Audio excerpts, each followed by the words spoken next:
자, 오늘은 20세기 최고의 과학 탐정 소설이라고도 할 수 있는 이야기, 바로 생명의 설계도, DNA가 어떻게 발견되었는지 그 흥미진진한 스토리를 한번 파헤쳐 보겠습니다.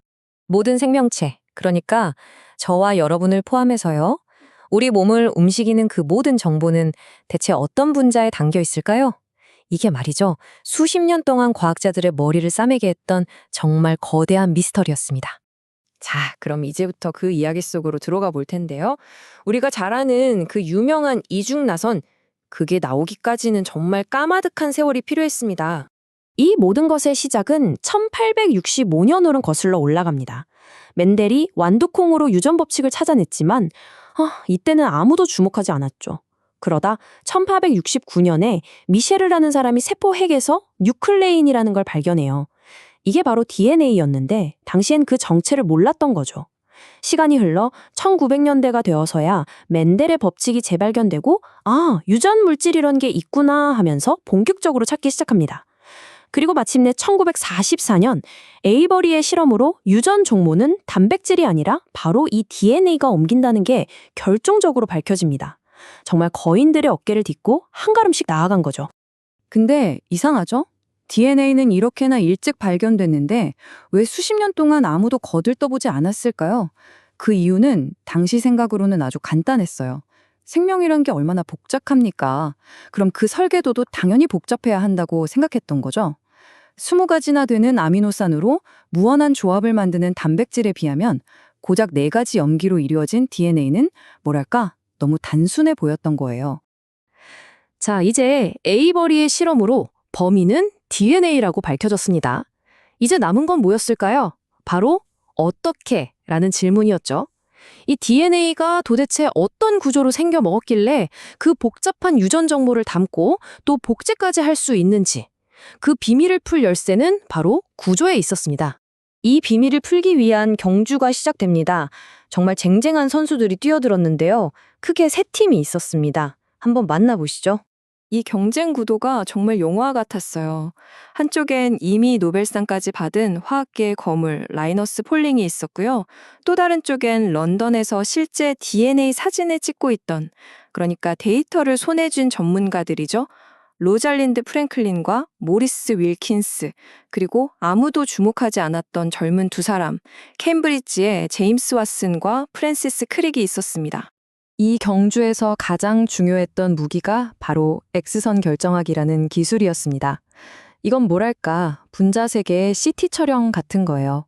눈에 보이지도 않는 분자에 X선을 쏴서 그 그림자를 보고 3차원 구조를 역추적하는 거죠. 당시로서는 분자의 모습을 볼 수 있는 유일한 방법이었습니다. 그리고 이 기술의 최고 권위자가 바로 로잘린드 프랭클린이었습니다. 정말 뛰어난 실험 과학자였죠. 하지만 그녀가 일하던 킹스 컬리지는 당시 분위기가 어땠냐면 교수 식당에 여자는 들어오지도 못하게 할 정도였어요. 이런 열악하고 차별적인 환경 속에서도 그녀는 역사의 길이 남을 데이터를 만들어낸 겁니다. 자, 이제 무대는 갖춰졌고 선수들도 다 등장했습니다. 이야기는 클라이맥스를 향해 달려가는데요. 과연 이 퍼즐의 마지막 조각들은 어떻게 맞춰졌을까요? 여기에 정말 결정적인 단서 하나가 더 등장합니다. 바로 샤가프의 법칙이라는 건데요. DNA를 분석해보니까 희한하게도 아데닌, A의 양은 언제나 티민, T의 양과 똑같고 구아닌, G의 양은 시토신, C의 양과 늘 같더라는 겁니다.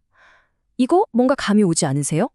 A는 T랑 G는 C랑 짝꿍이라는 아주 강력한 힌트였죠. 근데 대체 어떻게 짝을 짓는지는 아무도 몰랐어요. 바로 그 순간 역사를 바꾼 사건이 일어납니다. 윌킨스가 프랭클린의 허락도 없이 그녀가 찍은 고해상도 X선 사진, 바로 이 사진 51번을 왓슨에게 슬쩍 보여준 겁니다. 왓슨은 나중에 이렇게 회고했죠. 사진을 본 순간 입이 떡 벌어지고 심장이 뛰기 시작했다. 사진 속에 선명하게 찍힌 저 X자 모양. 왓슨은 단번에 이게 나선 구조라는 명백한 증거라는 걸 알아차린 겁니다. 그야말로 유레카의 순간이었던 거죠. 자, 이제 암호는 풀렸습니다. 워슨과 크릭이 마침내 밝혀낸 그 우아하고도 아름다운 생명의 설계도, 그 모습을 한번 자세히 들여다보겠습니다. 이 구조의 핵심은 놀라울 정도로 간단하고 명쾌합니다. 자, 먼저 긴 사슬 두 개가 있다고 상상해 보세요. 이 두 가닥이 서로 꽈배기처럼 꼬여서 사다리 모양을 만듭니다. 이게 바로 이중 나선이죠. 그리고 이 사다리의 발판, 이게 중요한데요. 이 발판은 아무렇게나 연결되는 게 아니라 A는 반드시 T와 G는 반드시 C와만 짝을 이룬다는 겁니다. 완벽한 규칙이죠. 그리고 이 짝꿍들을 붙잡아주는 힘이 바로 수소 결합인데요. 이것도 정말 기가 막힙니다. A와 T 사이에는 결합이 2개, G와 C 사이에는 3개가 있어요. GC 쌍이 좀 더 단단하게 붙어 있는 거죠. 바로 이 정교한 결합 방식 덕분에 DNA는 거의 오류 없이 자기 자신을 완벽하게 복제할 수 있는 겁니다. 생명의 안정성이 여기서 나오는 거죠. 이 모델이 그냥 대충 그린 그림이 아니었어요. 놀라울 정도로 정밀했죠. 나선이 한 바퀴 싹 도는 이 길이가 34옹스트롬, 그러니까 1억 분의 3.4cm라고 예측했는데 이게 프랭클린이 찍은 사진 데이터와 소수점까지 정확하게 맞아 떨어진 겁니다. 어디 그뿐인가요? 이 나선 전체의 폭, 지름이죠, 이것도 약 20옹스트롬으로 계산됐어요. 이렇게 구체적인 숫자 하나하나가 실험 데이터와 완벽하게 일치하면서 이 모델이 진짜라는 걸 증명해 줬습니다. 1953년에 이 대단한 발견을 네이처지에 발표하면서 논문 마지막을 이렇게 끝맺습니다.